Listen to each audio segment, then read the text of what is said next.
It came as a surprise that he was willing to hand over the entire company to Daryl. "Sure, if that's all, it'll be going off," said Daryl after giving it some consideration. Even though purchasing Platinum Corporation for $3 billion seemed inappropriate, he relented seeing that the patriarch was about to burst into tears. Daryl left after finishing his words. Tonight was the Linden clan's annual gathering, but there was another important matter to Daryl before that, which was his high school reunion. The reunion was about to begin and he was determined not to be late. He longed to meet his classmates after such a long time without contact. His entire class would be at today's gathering. Even the beautiful class teacher apparently would be attending too. Meanwhile, at Neptunus Corporation, Lily had just left the meeting room after finishing her meeting with the shareholders when she saw her female employees talking and laughing at their cell phones. How dare they shrug their duties during working hours?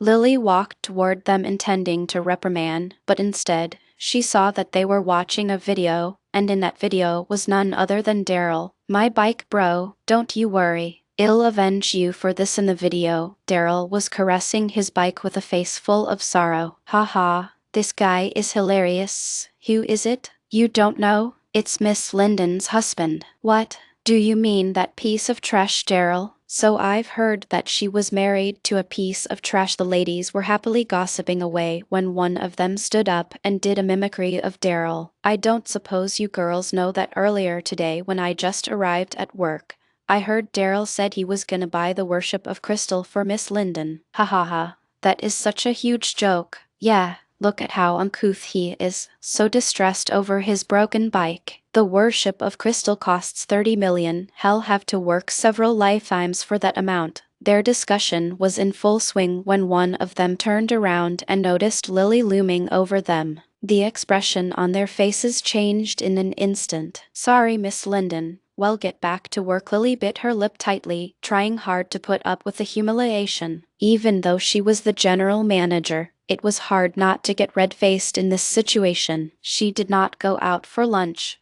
but instead locked herself in her office, unable to help herself but to get teary-eyed. Meanwhile, Daryl was walking home while humming a tune. He had to attend his high school reunion in a moment, so he went back to change. Initially, Daryl was in a good mood, but as he entered the house, he was greeted by the sight of Samantha sitting cross-legged on the sofa, looking at him with cold eyes. "Daryl, good timing to be back. Get over here." Daryl had been living with the family for 3 years, and the fear he had for Samantha was extreme.